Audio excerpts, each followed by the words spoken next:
ಜಮ್ಮು ಕಾಶ್ಮೀರದ ಶ್ರೀನಗರದಲ್ಲಿರುವ ಮಂಜಿನ ಆಳಗಳ ಕಟ್ಟಿಗೆಯ ಮನೆಯಲ್ಲಿ ಆತಂಕವಾದಿಗಳ ಗುಂಪಿತ್ತು.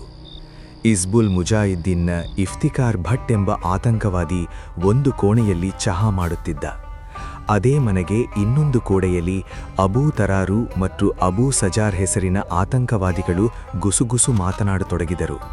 ನಂತರ ಇಬ್ಬರು AK-47 ಅನ್ನು ಲೋಡ್ ಮಾಡಿಕೊಂಡರು.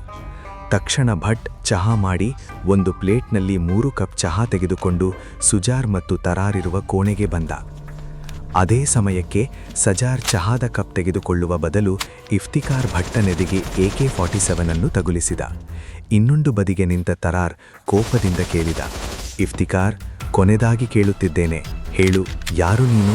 ಇಫ್ತಿಕಾರ್ ತನ್ನ ಜೊತೆಗಿರುವವರ ವರ್ತನೆ ನೋಡಿ ಸಾವಧಾನದಿಂದ ಮೆಲ್ಲಗೆ ಕಾಲು ಮಡಚಿ ಕೆಳಗೆ ಕುಳಿತು ಕೈಯಲ್ಲಿರುವ ಚಹಾದ ಕಪ್ಪಿನ ಪ್ಲೇಟನ್ನು ನೆಲದ ಮೇಲೆ ಇಡುತ್ತಾ ತನ್ನ 2 ಕೈಗಳನ್ನು ಮೆಲ್ಲಗೆ ಮೇಲಕ್ಕೆ ಎತ್ತುತ್ತಾ ಮೇಲೆ ಹೇಳುತ್ತಾನೆ. ತರಾರನ ಕಣ್ಣಿನಲ್ಲಿ ಕಣ್ಣಿಟ್ಟು ನೋಡುತ್ತಾ ಹೇಳುತ್ತಾನೆ, ಭೈಜಾನ್, ನಾನು ನಿಮಗೆ ಸಂಪೂರ್ಣ ಹಿನ್ನೆಲೆಯನ್ನು ವಿವರವಾಗಿ ತಿಳಿಸಿದ್ದೇನೆ. ಆದರೂ ನಿಮಗೆ ನನ್ನ ಮೇಲೆ ನಂಬಿಕೆ ಬರುತ್ತಿಲ್ಲ. ಒಂದು ಕೆಲಸ ಮಾಡಿ, ಈ ಕೂಡಲೇ ನನ್ನ ಎದೆಗೆ ಗುಂಡು ಹಾರಿಸಿ ನನ್ನನ್ನು ಇಲ್ಲಿಯೇ ಕೊಂದು ಹಾಕಿ ಎಂದ. ಕೂಡಲೇ ಸಜಾರ್ ಮತ್ತು ತರಾರ್ ಒಬ್ಬರನ್ನೊಬ್ಬರ ನೋಡುತ್ತಾ ಸರಿ ಎಂದುಕೊಂಡು ಸಜಾರ್ ಕೈಯಲ್ಲಿರುವ AK-47 ಕೆಳಗೆ ಇಳಿಸಿ ಇಬ್ಬರೂ ಸೇರಿ ಚಹಾದ ಕಪ್ ತೆಗೆದುಕೊಂಡು ಪಕ್ಕದಲ್ಲಿರುವ ಮಂಚದ ಮೇಲೆ ಕೂರಲು ಮುಂದೆ ಹೋಗುತ್ತಾರೆ. ಅವರ ಬೆನ್ನ ಹಿಂದೆ ಇರುವ ಇಫ್ತಿಕಾರ್ ಭಟ್ ತನ್ನ ಶಾಲೊಳಗೆ ಬಚ್ಚಿಟ್ಟ ಪಿಸ್ತೂಲನ್ನು ತೆಗೆದು ಲೋಡ್ ಮಾಡಿಕೊಳ್ಳುತ್ತಾನೆ. ಪಿಸ್ತೂಲ್ ಲೋಡ್ ಆಗುವ ಶಬ್ದ ಕೇಳಿ ಸದಾರ್ ಮತ್ತು ತರಾರ್ ಹಿಂದೆ ತಿರುಗುತ್ತಾರೆ. ಕೂಡಲೇ ಇಫ್ತಿಕಾರ್ ಭಟ್ ಇಬ್ಬರ ಎದೆಗೆ ಗುಂಡು ಹಾರಿಸಿ ಎದೆ ಸೀಳಿ ಬಿಡುತ್ತಾನೆ. ಒಂದೇ ಸಮಯಕ್ಕೆ ಇಬ್ಬರು ಆತಂಕವಾದಿಗಳು ನೆಲಕ್ಕೆ ಉರುಳಿ ಬಿಡುತ್ತಾರೆ. ಪ್ರಿಯ ಸಹೋದರ ಕನ್ನಡಿಗರೇ, ಈ ಆತಂಕವಾದಿಗಳ ಜೊತೆಗಿದ್ದ ಇಫ್ತಿಕಾರ್ ಭಟ್ ಬೇರೆ ಯಾರೂ ಅಲ್ಲ, ನಮ್ಮ ದೇಶದ 1 ಪ್ಯಾರ್ SF ಕಮಾಂಡೋ ಮೋಹಿತ್ ಶರ್ಮಾ. ಈ ಇಬ್ಬರು ಆತಂಕವಾದಿಗಳನ್ನು ಕಳೆದ 2 ತಿಂಗಳಿಂದ ಹೊಡೆದು ಹಾಕಲು ಪ್ರಯತ್ನಿಸುತ್ತಿದ್ದರು. ನಾವಿಂದು ಈ ವಿಡಿಯೋದಲ್ಲಿ ಹೇಗೆ ಮೋಹಿತ್ ಶರ್ಮಾರವರು ಅವರ ಗುರಿ ಬೆನ್ನತ್ತಿ ಅವರ ಮನೆಯವರಿಗೆ ತಿಳಿಸದೆ ಸೇನೆಯನ್ನು ಸೇರಿದರು ಮತ್ತು ಈ ಇಬ್ಬರು ಆತಂಕವಾದಿಗಳನ್ನು ಒಡೆದುರುಳಿಸುವ ಮುನ್ನ 2 ತಿಂಗಳು ಕಾಲ ಅವರಲ್ಲೊಬ್ಬನಾಗಿ ಎಲ್ಲ ಮಾಹಿತಿಯನ್ನು ಹೇಗೆ ಸಂಗ್ರಹಿಸಿದರು, ನಂತರ ಮೇಜರ್ ಮೋಹಿತ್ ಶರ್ಮಾರವರು ಆ ಒಂದು ಆಪರೇಷನ್ನಲ್ಲಿ ಒಬ್ಬರೇ ಶತ್ರು ಸೈನ್ಯವನ್ನು ಒಡೆದು ಉರುಳಿಸಿ ಅವರ ಜೊತೆಗಿದ್ದ ಇಬ್ಬರು ಸೈನಿಕರನ್ನು ಹೇಗೆ ರಕ್ಷಿಸಿದರು ಮತ್ತು ಇಡೀ ದೇಶವೇ ಹೆಮ್ಮೆಯಿಂದ ನೋಡುವ ಅಶೋಕ ಚಕ್ರವನ್ನು ಮೋಹಿತ್ ಶರ್ಮಾರಿಗೆ ನೀಡಿ ಗೌರವಿಸಲಾಯಿತು ಎಂಬುದರ ಕುರಿತು ತಿಳಿಯೋಣ. ವಿಡಿಯೋವನ್ನು ಕೊನೆಯವರೆಗೂ ವೀಕ್ಷಿಸಿ ಮತ್ತು ನಮ್ಮ ಕರುನಾಡ ಕುಸುಮ ಚಾನೆಲ್ಗೆ ಹೊಸಬರಾಗಿದ್ದರೆ ದಯವಿಟ್ಟು ಲೈಕ್, ಶೇರ್, ಸಬ್ಸ್ಕ್ರೈಬ್ ಮಾಡಿ.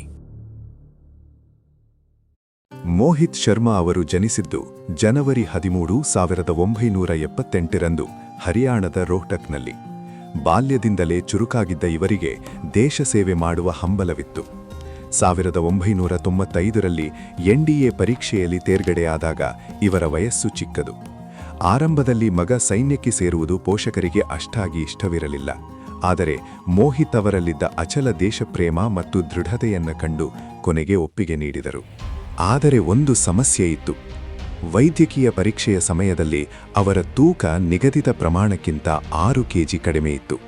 ಸಾಮಾನ್ಯರಾಗಿದ್ದರೆ ಅಲ್ಲಿಗೆ ಕೈಚೆಲ್ಲುತ್ತಿದ್ದರು. ಆದರೆ ಮೋಹಿತ್ ಅವರು ಕೇವಲ 4 ವಾರಗಳ ಕಠಿಣ ಪರಿಶ್ರಮ ಮತ್ತು ಡಯಟ್ ಮೂಲಕ ತೂಕ ಹೆಚ್ಚಿಸಿಕೊಂಡು ಮೆಡಿಕಲ್ ಕ್ಲಿಯರ್ ಮಾಡಿದರು. ಇದು ಅವರ ಮೊದಲ ಗೆಲುವಾಗಿತ್ತು. 1999ರಲ್ಲಿ ಮದ್ರಾಸ್ ರೆಜಿಮೆಂಟ್ನಲ್ಲಿ ಲೆಫ್ಟಿನೆಂಟ್ ಆಗಿ ವೃತ್ತಿ ಆರಂಭಿಸಿದ ಮೋಹಿತ್ ನಂತರ ಅತ್ಯಂತ ಕಠಿಣವಾದ ಪ್ಯಾರಾ SF ಕಮಾಂಡೋ ಆಗಿ ಆಯ್ಕೆಯಾದರು. 2004ರಲ್ಲಿ ನಡೆದ ಒಂದು ಘಟನೆ ಇಡೀ ದೇಶವನ್ನೇ ಬೆರಗುಗೊಳಿಸಿತು. ಕಾಶ್ಮೀರದಲ್ಲಿ ಹಿಜ್ಬುಲ್ ಮುಜಾಹಿದ್ದೀನ್ನ 2 ಪ್ರಮುಖ ಭಯೋತ್ಪಾದಕರಾದ ಅಬೂ ತರಾರ ಮತ್ತು ಅಬೂ ಸಜಾರ್ ಅವರನ್ನು ಹಿಡಿಯಲು ಮೋಹಿತ್ ಅವರು ಇಫ್ತಿಕಾರ್ ಭಟ್ ಎಂಬ ಹೆಸರಿನಲ್ಲಿ ಅಂಡರ್ ಕವರ್ ಏಜೆಂಟ್ ಆದರು. ಗಡ್ಡ ಮತ್ತು ಕೂದಲನ್ನು ಬೆಳೆಸಿ ಸೈನ್ಯದ ವಿರುದ್ಧ ಸೇಡು ತೀರಿಸಿಕೊಂಡು ಬಂದವನಂತೆ ನಟಿಸಿದರು.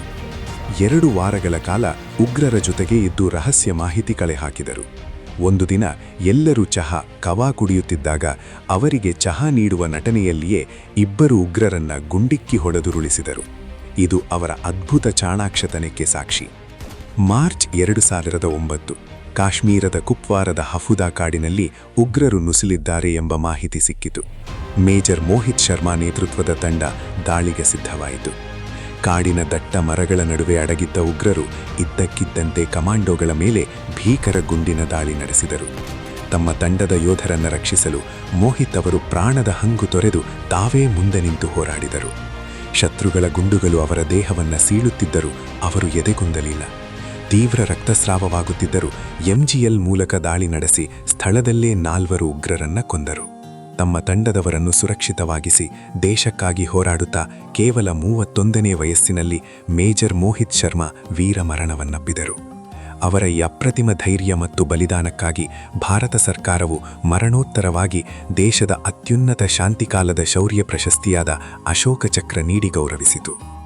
ಮೇಜರ್ ಮೋಹಿತ್ ಶರ್ಮಾ ಅಂತಹ ವೀರರು ನಮ್ಮ ನಡುವೆ ದೈವಿಕವಾಗಿ ಇಲ್ಲದಿರಬಹುದು, ಆದರೆ ಅವರ ಶೌರ್ಯಗಾಥೆ ಇಂದಿನ ಯುವ ಪೀಳಿಗೆಗೆ ಸದಾ ಸ್ಫೂರ್ತಿ.